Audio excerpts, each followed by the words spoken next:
Hello, everyone. So, welcome to our today's session on Gobeshona Global Conference 3. We will be sharing our insights and knowledge from Climate Resilience Academy from LDCs. So, we'll be starting to get with the overview of the academy, what we have done in the academy, and how the academy is running through the year number 2. So, Climate Resilience Academy was initiated first brainchild by ICCCAD and with the help of GRP. So we were thinking about to gather all of the scientists and academicians and policymakers in under the same roof, which will be focusing on the resilience building among the circle. So we are starting for network building from the last year, and this is our second year in 2022 to 2000, and during the 2021 for the COVID we didn't go for any in-person event, but in 2022 we were there for a guidance workshop which was in person, and we also attended the COP. Our participant actually represent the academy on behalf of us. So this is the short brief of the Climate Resilience Academy for LDCs, and in 2022, the academy focused on. Sorry, I was dropped for a bit. So at this point, I would request Dr. Salimul Haq to give his opening remark for our today's session. Over to you, sir. Thank you. Thank you very much, Sumaya, and hello to everybody. I'm Salimul Haq. I'm the director of the International Center for Climate Change and Development. Um, and it's a pleasure for me to add some framing remarks to this session on the Academy, Resilience Academy that the International Center for Climate Change and Development has been running for a number of years. We used to call it a Resilience Academy, but in recent years, as we focus on loss and damage, we have made it into a Resilience and Loss and Damage Academy. And essentially, what we do each year when we can, that we select a number of people, a mix of people from academia, from the NGO world, policymaking world, and we invite them to come to Dhaka for a few days, usually 4 or 5 days. And we spend some time very intensively discussing the issues of the day, particularly on the topic of loss and damage, what's happening in the UNFCCC, what's happening in the IPCC, what's happening in the General Assembly of the United Nations, and what's happening elsewhere, because this issue is now spread across many, many different fora. And it's not just the UNFCCC process alone, although that is extremely important. And what we try to do is to raise awareness about the issue, but more than that, enhance capacity of the academy members, each of them, members, individuals, to engage in the process from wherever they are, whichever vantage point they are, and get into the discussions that are taking place and become participants in those discussions and interlocutors. And as Sumaya just said, a number of them were able to go to COP27 and participate in the discussions in COP27, which we feel is a very big achievement. So the idea of the academy is not to just give some new information and assume people will do something, but we spend a lot of time and effort planning what to do next, helping people to achieve what they want to do next, and to take it forward. So the academies are not just capacity building, but enhancing the possibility of doing things, action oriented, by the members of the academy, and collectively together, but also individually for each person to try and take that forward. We will be doing this academy hopefully every year from now on. Anybody who is interested in applying, please do stay in touch with us. It will be on our website when we open for applications. You can apply, and then we have a selection mechanism to select the people that we feel would benefit most from it. And then if you are selected, then we are able to pay the cost for you to come, hopefully, and participate, and hopefully learn and join forces together. So it's a capacity building stroke action oriented effort for a variety of people, focusing on the least developed countries. By the way, I should say we have a focus on LDCs, both in Asia and in Africa, but and on individuals. So it's an individually oriented application process. If you're interested and you're from an LDC or work in an LDC, then please feel free to apply for the next one. With that, let me hand back to Sumaya to share with you the result of the work that we've done so far. Sumaya, over to you. Thank you so much, Dr. Haq. So it's like a very brief, and Dr. Haq's discussion was completing all of the things and essence that actually CRAL is going to do and have done so far. Thank you for that, sir. So we will, before going to the presentation that our participants are going to share, I want to just share some points from the academy, that our academy is a year-long academy perspective, but with the direct communication with the participant throughout the year, and we involve them in different activities, focusing on the loss and damage, focusing on the LDCs, focusing on South Asia, according to and following to their preference and our insights. And we are normally have 4 to 5 mentors or thematic experts who normally guide the participant to work on something they are interested in. So in this year, as we were focusing on loss and damage, we had 4 thematic groups of non-economic loss and damage, economic loss and damage, adaptation features and loss and damage, and also the financing loss and damage. And there were people who were actually working in the negotiation process of the COP, and the working people who actually can mentor the future leaders on this. They were our mentors from Bangladesh, Nepal, and India. As we focused on South Asia this time. So under their guidance, we are working on some of the product. They are working. The participants are working on the article, peer-reviewed article, and also we have published a policy brief already, and also a special supplement from Climate Tribune will be published soon. So now I want to just introduce all of my some of my participants from the academy. We were actually having around 12 participants among over more than 200 applicants from all over the South Asia. And among those participants, we have 4 with us today.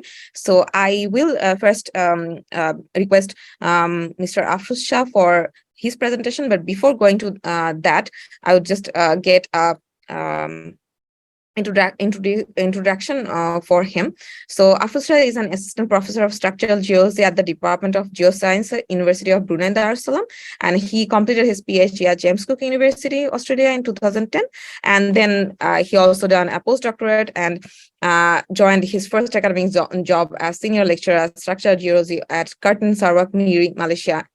So he is actually very involved in mapping the factors that influence the relative sea level rise, which includes the measure of subsidence, uplift, tectonics, and geological factors. And also, he's one of our honorable participant of the academy. So over to you, Afruz. Thank you very much. Good evening to all of you. And I'm privileged to be here with all of you, and I'm very happy to see the faces again. So I'll be presenting you. So do you have the presentation, Sumaya, or I have to share my screen? So first of all, before I start formally presenting, I would like to congratulate and thank the organizing committee for bringing us to this academy. It was really refreshing for me. Particularly Professor Haq, who has actually devoted probably most of his life to this event, and I learned a lot. I mean, to be frank enough, I was not really, I didn't know much about climate, the science, particularly the loss and damage. But after going to Bangladesh, it helped me a lot. So thank you very much for the great insight.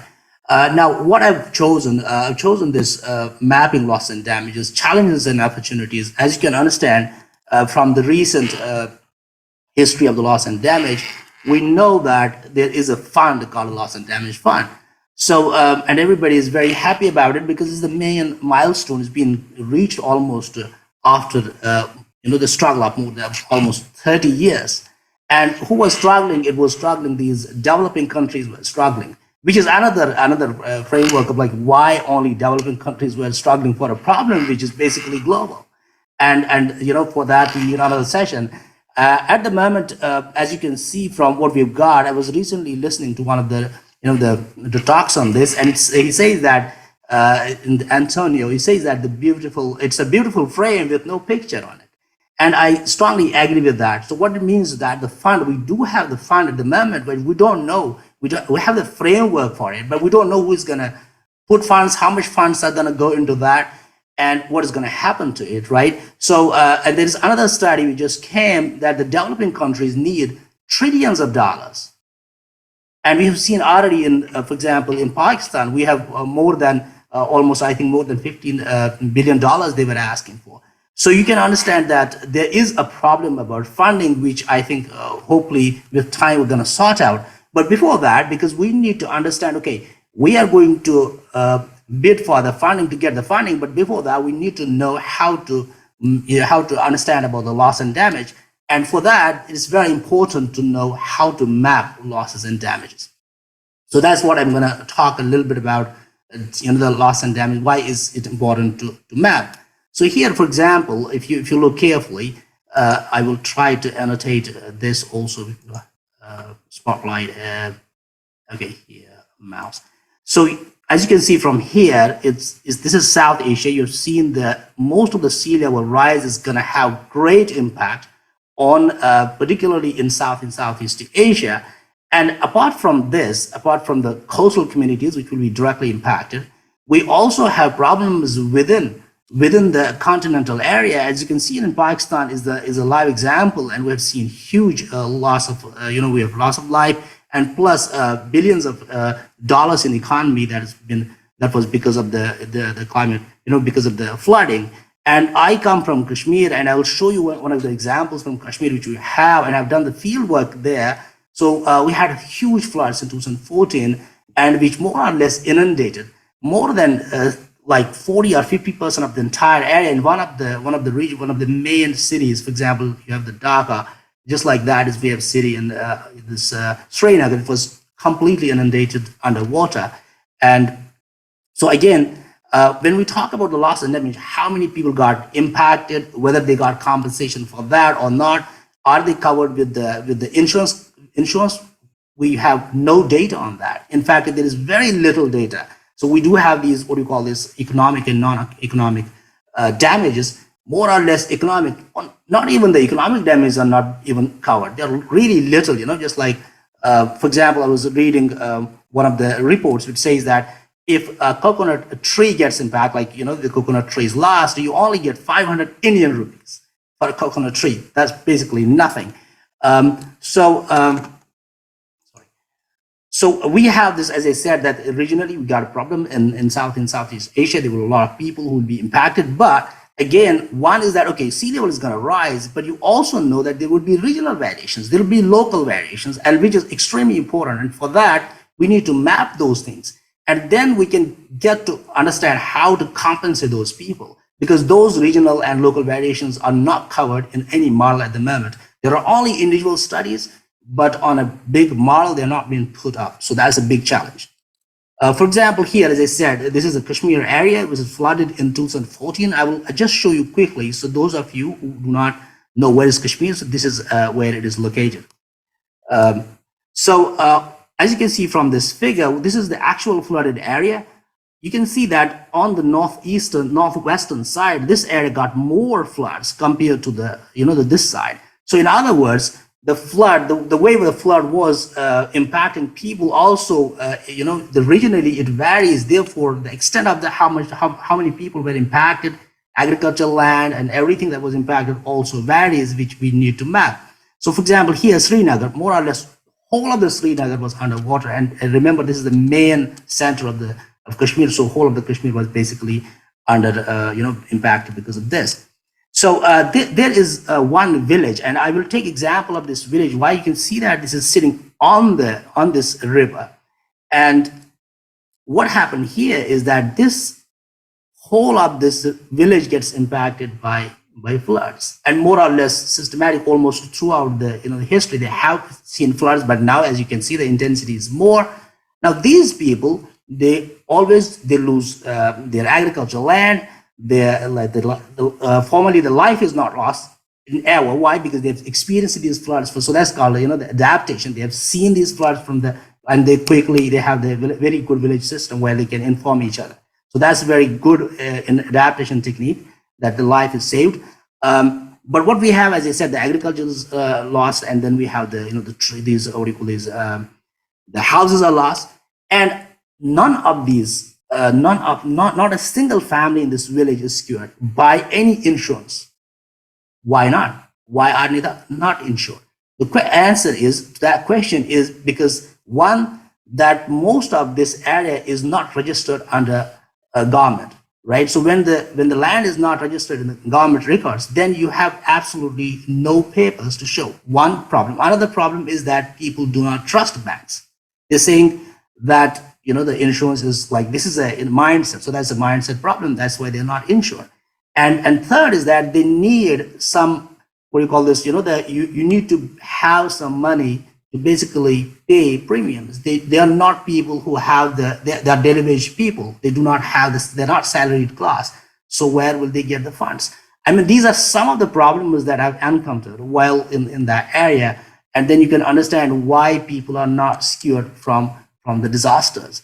And again, if you really want to map the whole of the village and try to understand how people get impacted, what has been impacted. For example, graveyards. When a graveyard gets impacted, it is a huge loss if you really think in non-economic ways, because graveyards will not be compensated. But people have all their, their what do you call this, memories there, and that as a Muslim state in there, they are anyone who has this great this affiliation with the graveyards, and if that's lost, then how can you compensate it, right? And these are some of the things that we need to understand when we talk about non-economic loss and damage.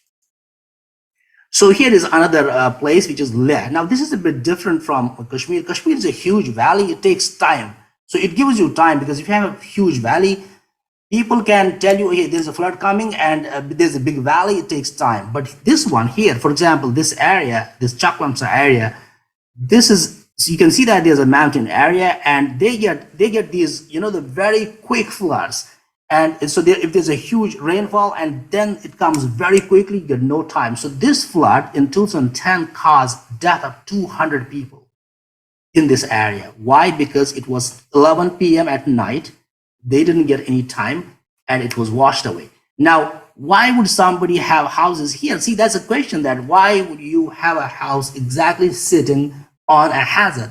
The answer to that is because they're poor people. There is lack of education. They do not understand how flooding works. And also there are the corruption, as you can see, that encroachment of the land, which is basically related to the floodplains, that is also a problem. And then we have, as I told you, that there are no insurance. People have somehow, they do not like insurance. And even in India, farmers, more than like just 7 to 10% of farmers have taken insurance. They're not taking insurance at all. And there's a problem to that. We can discuss on that. And also the refugees. For example, this area had a lot of refugees from China, right at that time, Tibetan refugees. So these refugees actually were sitting in areas which are basically not really suitable. I mean, because as you can see that they've been given some area, and that area has a big hazard. So we need to consider also like whether we should take refugees into that particular area. First, you need to understand whether that area is suitable for them or not. So as I said, like when you talk about loss and damage, it's a huge task, and it needs a huge force to basically put everything on the frame, and then understand how we can put it on paper and make sure that everybody gets benefited from it and gets ultimately compensated. Thank you very much for your kind attention. I will be happy to answer any question you have. I'm sorry if I have taken more time.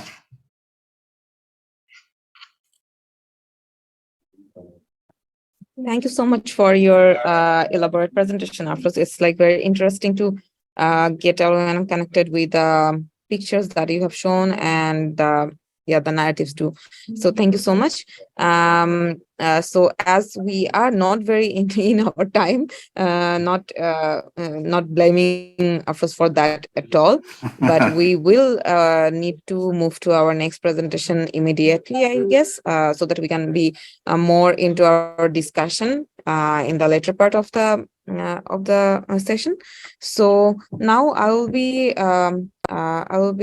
requesting Mr. Amila Lankapura to get the floor. And Mr. Amila Lankapura is a lecturer in agriculture, economics, and extension at the Department of Agriculture System, Faculty of Agriculture, Rajarata University of Sri Lanka. So he has also experience with sustainable community development, climate change and development, and also development communication and technology adoption behavior.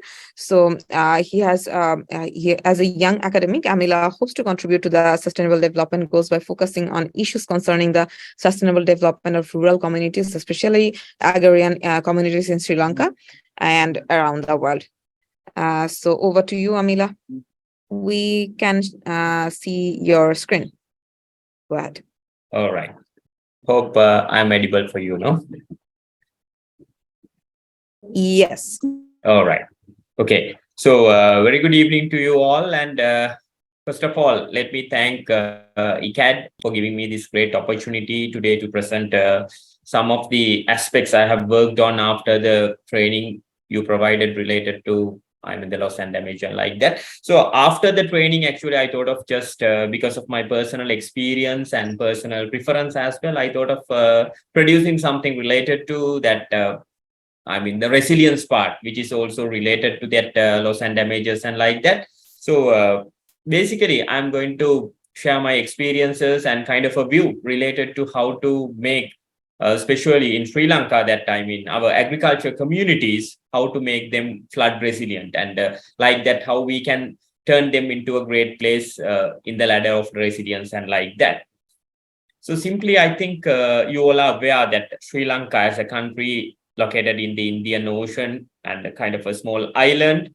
And let me just focus you and position the country into the right picture when it comes to the vulnerability and like that. So recently, the Sri Lanka is ranked at the 60th most vulnerable country when it comes to the climate change, as well as 60th most ready country to work and to make an action against the climate change and like that. So it really tells that, as a country, Sri Lanka is in a vulnerable state, as well as Sri Lanka is on its path to effectively work on to, respond for these climate change and like that. So that's all about the Sri Lanka as a country in its position in this climate change related story. Sorry.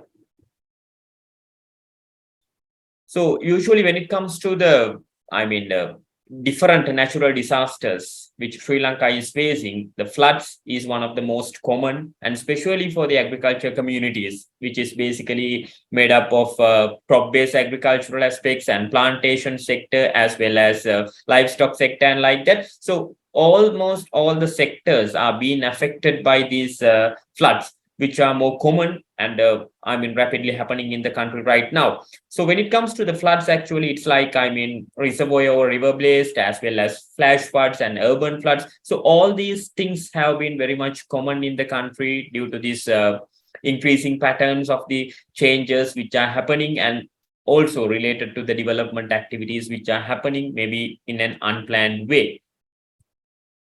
So let me just focus your attention on one of the recent devastated examples in the country when it comes to the the floods which has happened. So my when I'm going back to 2016 and 2017, that was kind of a very devastating period for the country in terms of these floods occur in a regular basis, which were really a troublesome period, just not allow us to recover in a quick period. And especially as you can see here, that time in the southern part of the country, which is mostly agriculture based and like that. So that part of the country badly affected from these floods in a very rapid intervals. So basically, during this flood, because I just focused and put this as an example because this is the most devastating example which is in the recent time. But in addition to that, many other occurrences were there, but this is really easy me to just focus your attention on this kind of loss and damage it has caused to the country, especially to the agricultural communities. So paddy or the rice farming, which is the prominent and broadly adopted crop-based cultivation in the country, that was devastated in the southern region due to these two flood occurrences in the country. So it has affected many farming communities, especially those who have smallholder basis and subsistence-based farmers. So they've really been badly affected, which has multiple negative effects on their families and like that.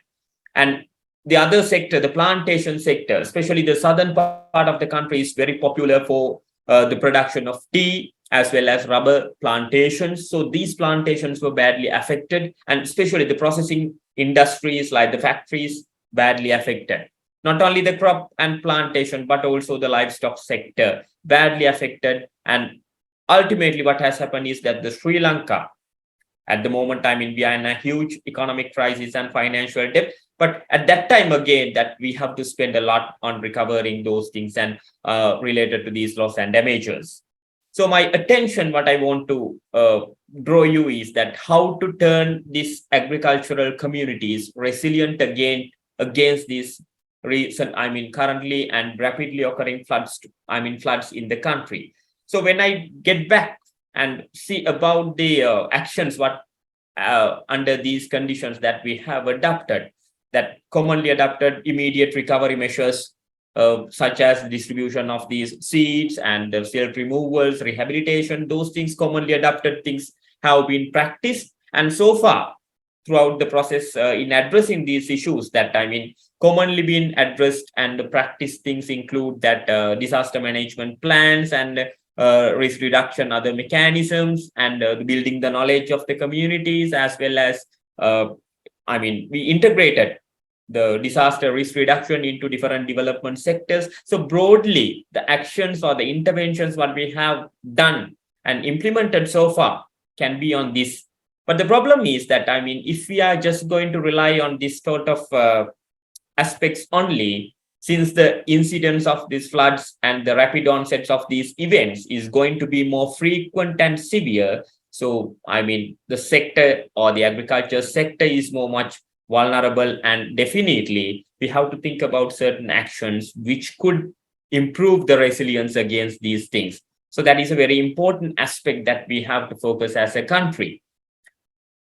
So the journey, how Sri Lanka is addressing the risk of climate change, it is kind of from the dated back to the past era. It is usually like that. It's a more towards a top to bottom strategy we have implemented, and in a conventional basis, it is more towards the reactive emergency management. So something like the life-saving, relief, recovery, those things are the basically practiced thing. But later on, the shift is more towards that community-based disaster risk management. So which is more towards the proactive pre-disaster measures, and which tries to reduce the vulnerability and increase the coping capacities and accelerate the recovery of the vulnerable parties. So compared to the traditional method, this, community-based disaster risk management was successful, gave evidences on certain aspects to make it more successful. And then, however, that, it is evident and the people identified that, entirely a community-based disaster risk management system would not be that much successful as expected, because still, under certain shocks and other cases, the humanitarian assistance is very much essential, because the communities itself, they cannot do entire aspects. So the involvement of other parties is very much important. And therefore, it really tells and calls the attention that it should be a blended approach to make a resilient agriculture community for these occurring of floods. So therefore, I would like to propose, as well as it is proposed from kind of studies as well, that a blended risk-sensitive community-centered development approach is going to fit and would make the agricultural communities more resilient towards these incidences. So in the mixed approach, it is basically about that. I mean, it's a combination of different sets of capitals which are available in the social system. So it's a blended approach which consists of different capitals and a more focus on each and every capital item in the society broadly on. And also, another aspect is that it is more centered toward the community and allow the community to, in a bottom-up way, just to make and engage in order to solve their own problems in their own way. So in broadly, it is going to be a community-centered, system-based mixed approach where it calls attention to improve different capital items in the society, in the community, like the human capital, the social capital, the environmental capital, the economic capital, and the physical capital. So let me just go each capital item one by one quickly. It is just like that when it comes to the human capital component in this addressing and making the communities more resilient, it is very much important to focus on this one, because developing this human capital, it has shown many impacts on creating these resilient communities. So people should have a more understanding and more in-depth sense of these informations about the potential hazards they could have, and they should have the ability to prepare for these emergencies, and they need to adopt these adaptation methods and strategies in a proper way. Therefore, more focus should be placed on that, making the individuals more sensitive to the risk information and their knowledge on risk identification and their management, and how they can deal with these hazards and like that, especially when it comes to the agriculture communities, since they are dealing with agriculture in day-to-day basis. So they need to have a proper adoption of these proper agro technologies, such as, they should have the ability to involve in contingency crop planning and involve and cultivating flood resistant croppings and crop diversity practicing and climate smart agriculture engagements. So these things are very much important. So the farming communities should be trained and should provide the required awareness on these aspects, is one of the very important aspects that we have to consider about in improving the human capital. At the same time, the top-down programs and policies need to strengthen and support and facilitate these aspects to make these bottom-up initiatives a kind of success. And the social and environmental capital. So when it comes to the social capital, it is very much important when we undergo such a crisis and getting prepared for these sort of things.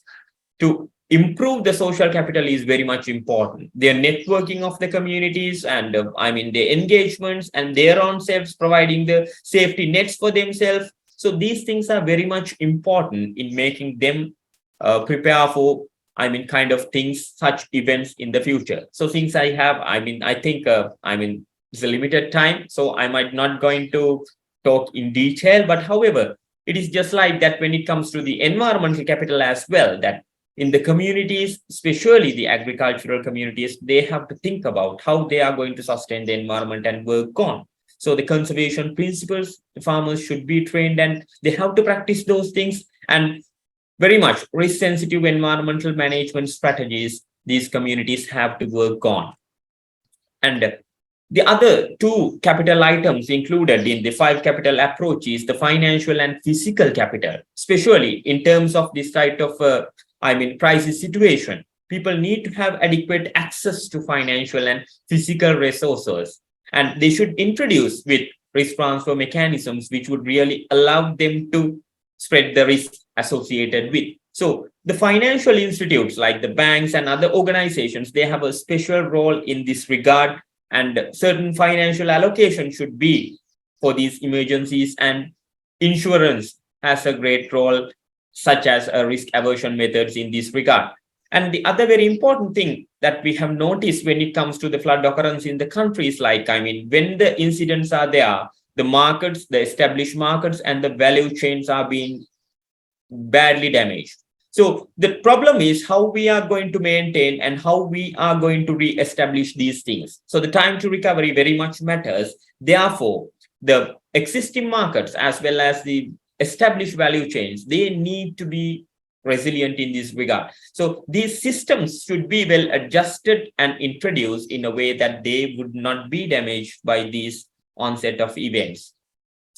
So before winding, it's like that, I mean, in generating more financial assurance for the farming community, it's very much important to diversify their income sources. For instance, they need to think about off-farm income sources and non-farming activities. So more interventions need to introduce them into these aspects is very much important, just to make them a safer financial situation, which will help them to undergo any kind of a financial difficulties. So in this regard, another very important thing that when it comes to the physical capitals is that people have to think about, I mean, the regional and rural planning. It should be more towards the risk sensitive sector. So one fine example I want to bring about is just like that in constructing the Southern Highway in Sri Lanka, which is going through the southern sector of the country. So due to that expressway construction, many of the areas been affected by the floods because of disturbing the natural water flows. So that was kind of a poor planning, which has resulted in these actions and like that. So the risk sensitive regional and rural planning is a very important aspect.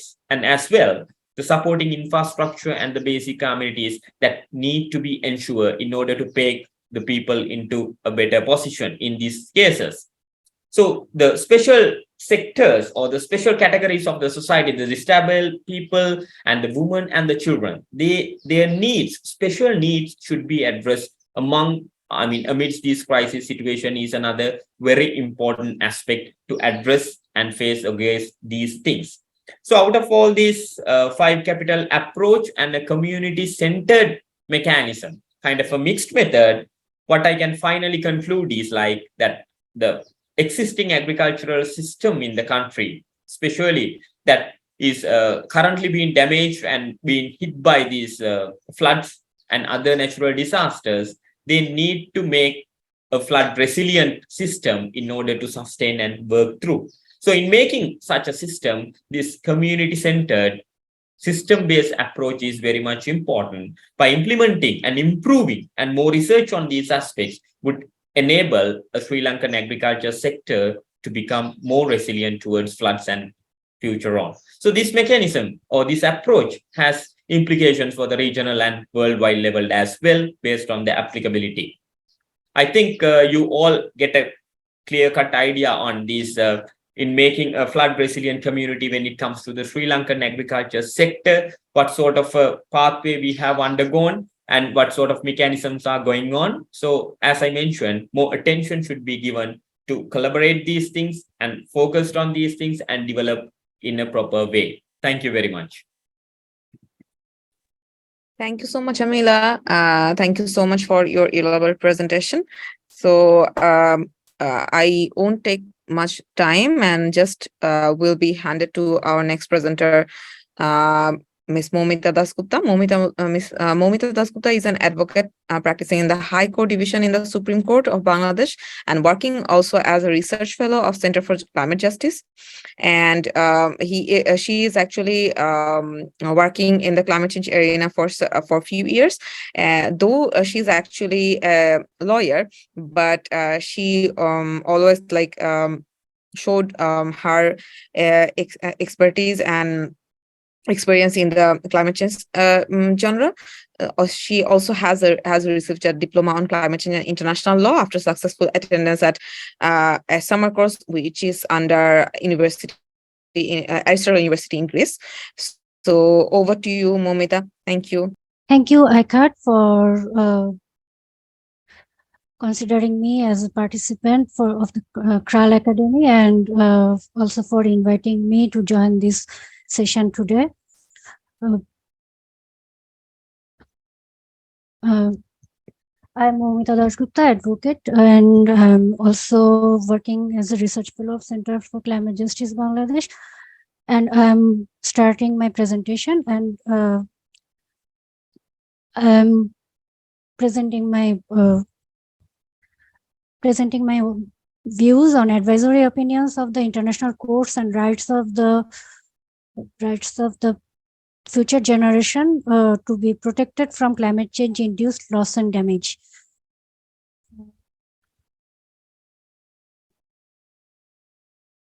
So actually, the matter is presently 3 different international courts are either requested or about to be requested for advisory opinions concerning legal obligations of the states regarding climate change impacts under international law.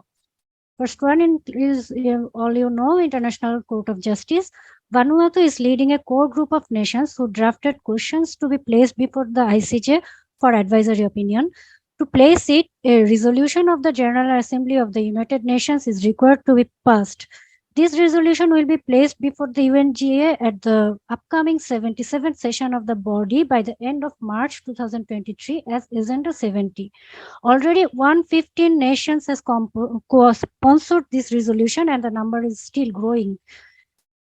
Another court, the International Tribunal of the Law of the Sea, ICLOS, this court is requested on 12 December 2022 by the Commission of Small Island States on Climate Change and International Law about their advisory opinion. And the other court is Inter-American Court of Human Rights. This court is requested on 9 January 2023 by Chile and Colombia about their advisory opinion on climate change. So concerns of the request for advisory opinions. All the requests for advisory opinions are concerned about state obligations to ensure protection of environment and to prevent adverse impacts of climate change. Request for advisory opinion pending at the ICLOS is specifically concerned about marine environment, sea level rise due to climate change, ocean acidification, and ocean warming. Request for advisory opinion pending at the Inter-American Court is specifically concerned about climate emergency, mitigation, adaptation, and loss and damage. Request for advisory opinion to be placed at the ICJ is specifically concerned about state obligations to protect both of the present and future generations. And this request is also concerned about both acts and omissions of the states. So what is acts and omissions? Acts means when I am doing something active to harm the environment and that is causing climate change. And omission means I was to take some protection, or I had to do something that could protect the environment or protect adverse impacts of climate change, but I have not done with that. So I have liabilities for that act. So both acts or omissions are covered by this request. And this request is exceptionally concerned about both intrastate and interstate obligations. Intrastate means within state. That this state is obligated to their citizen, and interstate means within different states, that these states is causing harm to another state. Like developing countries are being impacted by the acts or omissions of the developed countries.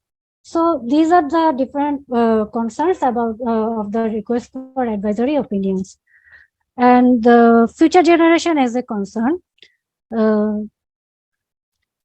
this is mainly I am discussing on Sachi versus Argentina case. This is decided by the Committee on the Rights of the Children. It is filed 2019 and decided 2021.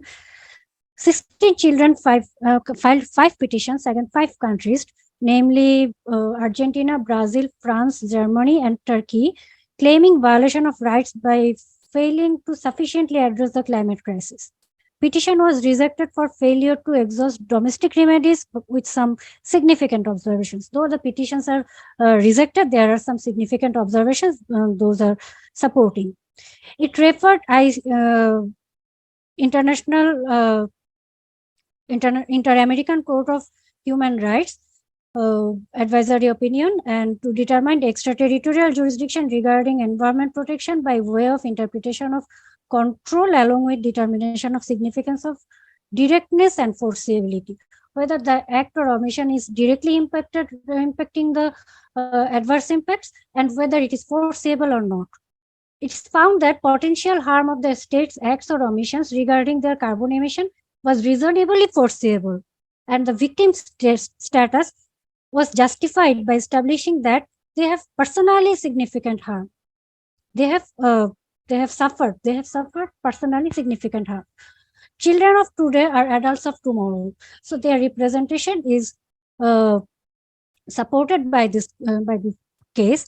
And when we say about representing the future generation, it comes about who are the future generation, who are adolescents today, who are children today, or who are yet to be born.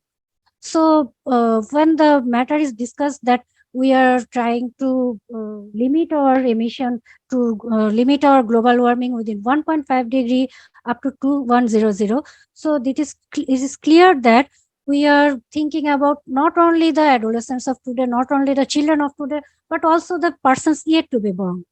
So in this occasion, the ICJ advisory opinion co-sponsorship is still open for the countries to be supported, and World Youth for Climate Justice and Pacific Island students fighting for climate change, they are representing the future generation. They are representing the persons yet to be born.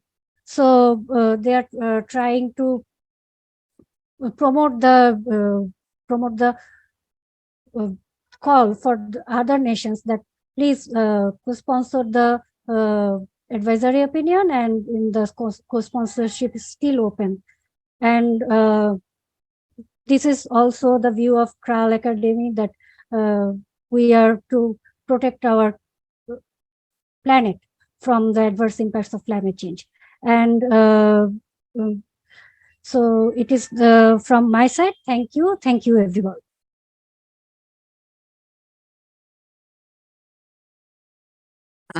Thank you so much, Momita, for your presentation.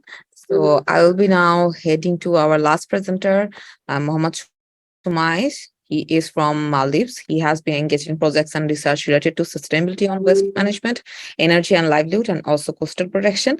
And he's completing his PhD in energy economics and policy from the Tech University of Korea.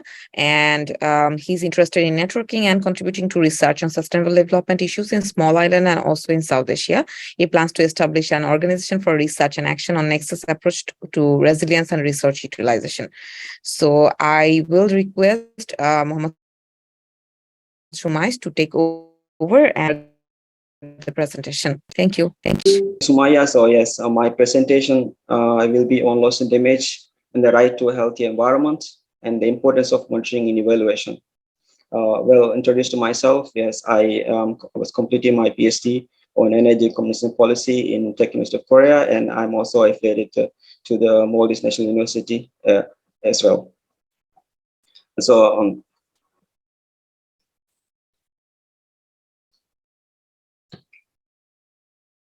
So my presentation, I'm looking at the loss and damage and the right to healthy environment, and also the importance of evaluation, monitoring evaluation.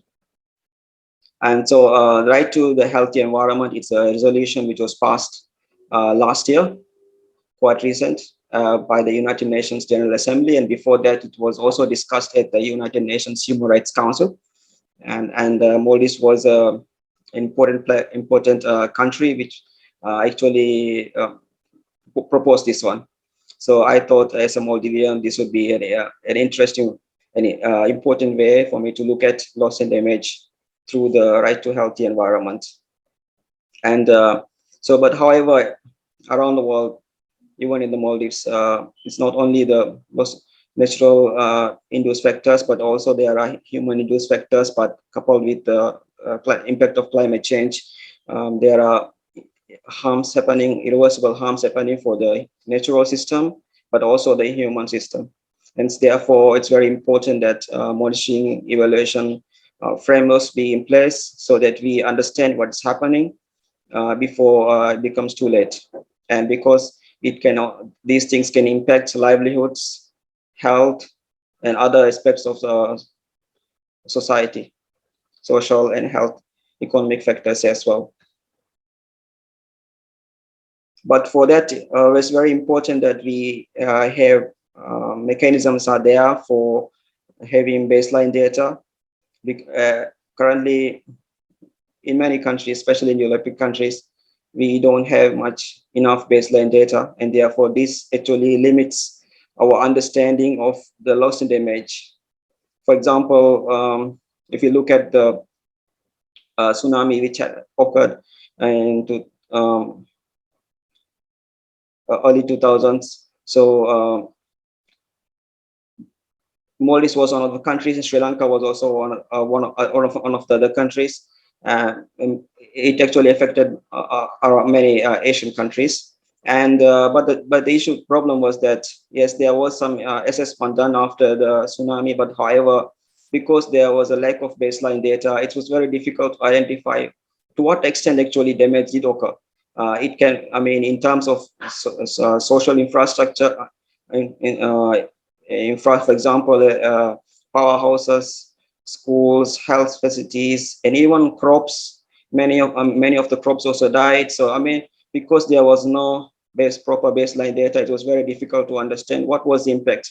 And not only that, but also there are some research which indicate that, in fact, even the marine, I mean, Maldives is a country which is about 99%, which is marine environment. So for marine environment also, there is not much research done, but not much baseline information available to understand to what extent actually tsunami, for example, impact the marine environment as well.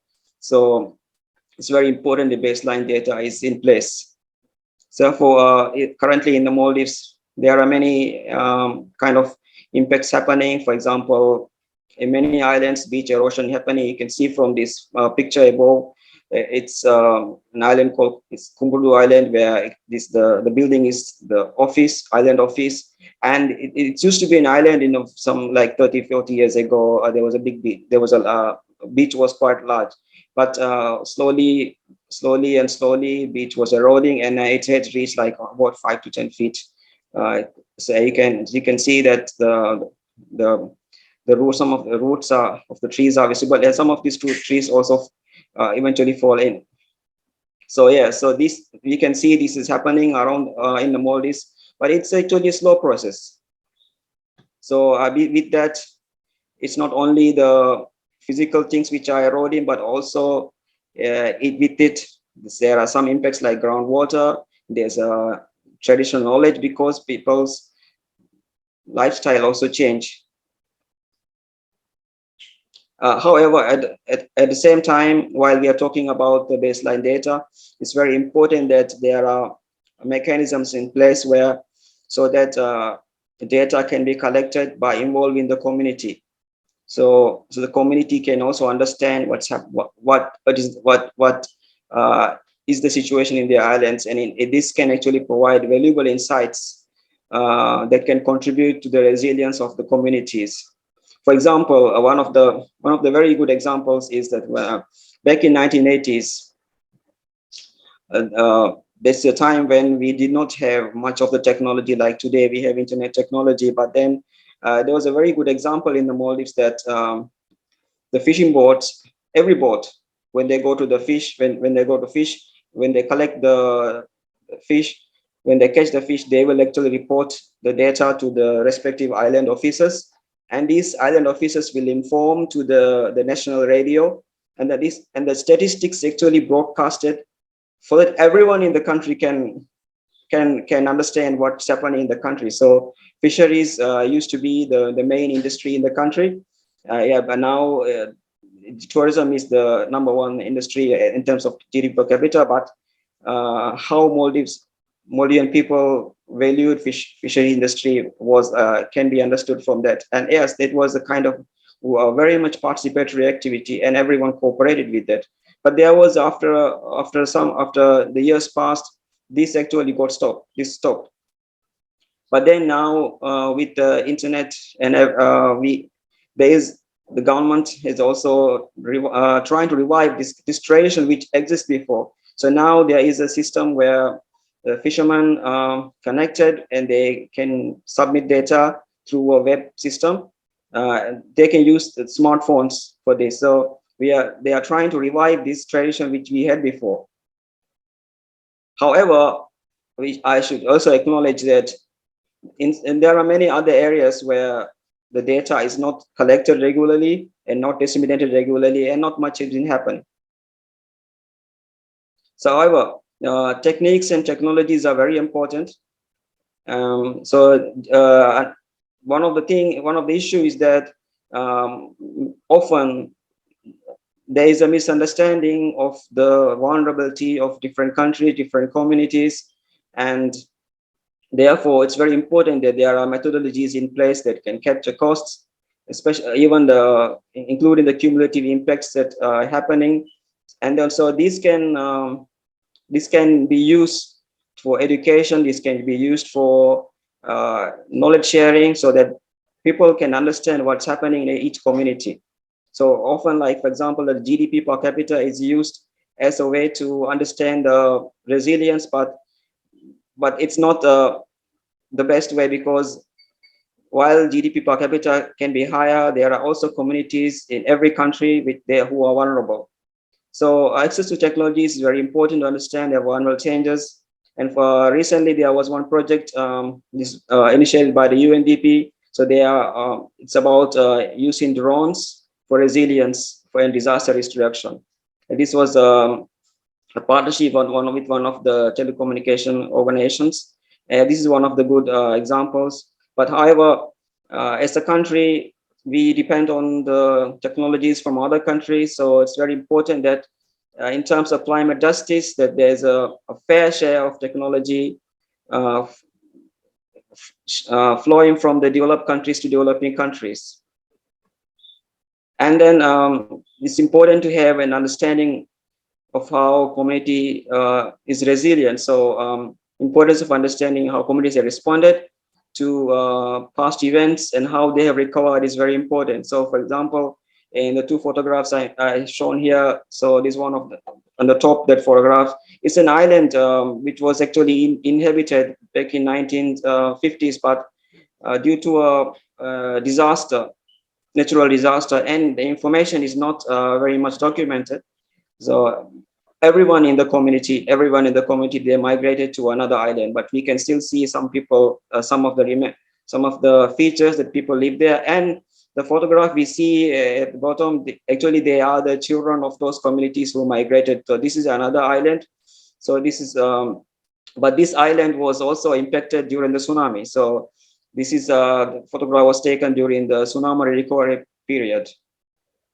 So it's important to understand how the communities have actually responded and how they are actually doing now, because even now there are like short-term changes happening, but also sudden changes happening, and also slow onset disasters.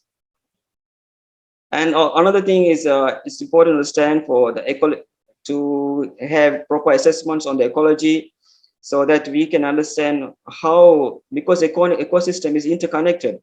For example, but however, at the moment there is a lack of ecological assessments on many things in the country, including the mangrove forest. And in 2020, in the northern Maldives, in the northern Maldives, there are many islands which are rich of mangrove habitat, but then mangrove forests. But in many islands there was a mangrove forests were dying in 2020, and at the time, it was very difficult. And why it was happening, because there was not much regular data being undertaken. So at that time, actually, Maldives government requested assistance from India for investigation of what's happening. And as I mentioned, in the ecosystem is interconnected. So both land and sea. So when, for example, beach erosion happen, it can actually, it may happen that salinization becomes, the process of salinization become faster. So this is one example. So in the Maldives, people actually used to drink,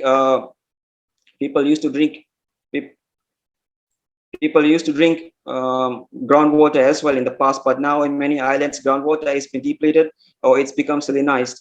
Another example that I can mention is that there's in the Maldives, in certain seasons, although Maldives is a country, we don't have heavy industries.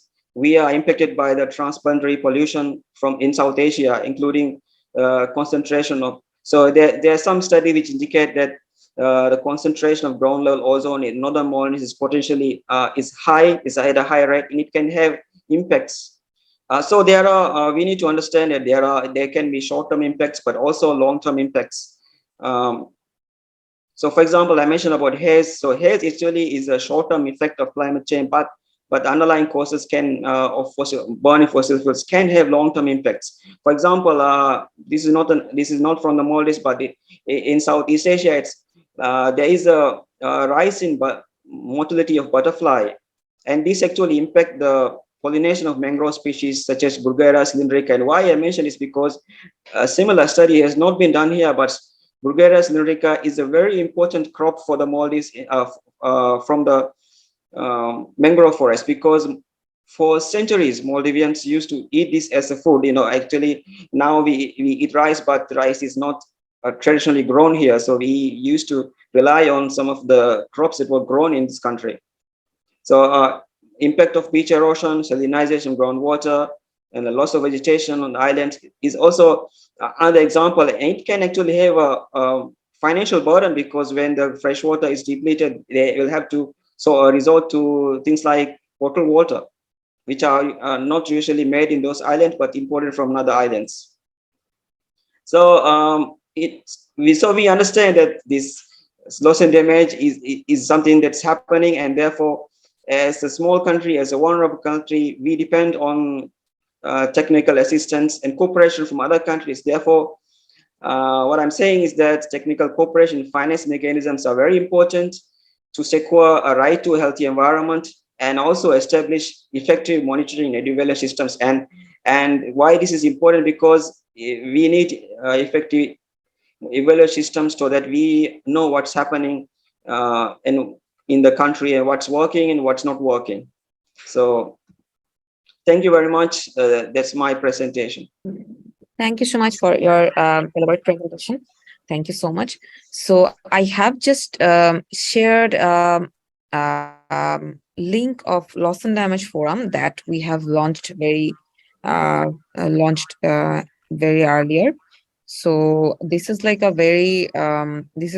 forum for the community who are actually working for the loss and damage, who are actually interested for the loss and damage, and you'll get different kinds of study materials in the loss and damage for the loss and damage too. So this is like you can just go and visit, and you can be the member of the loss and damage forum too. So every interested person, you can just go and have a look on that. So if I would just request everyone, if there is any question or comment on the overall perspective of Creole Academy, or the presentations that our participants have made. So if there is any question, please raise your hand, and we can just let you unmute and talk. Okay, maybe after this long presentation session, people are over occupied with the information that our participants have shared. So no problem on that. We are very near to you through email, so you can just reach us, any one of us from the speaker panel, or anyone from ICCCAD side. So we are there to answer you, and make any collaboration with you, possible collaboration with you. So by that, I think we can call it off a day. So thank you all for the presence.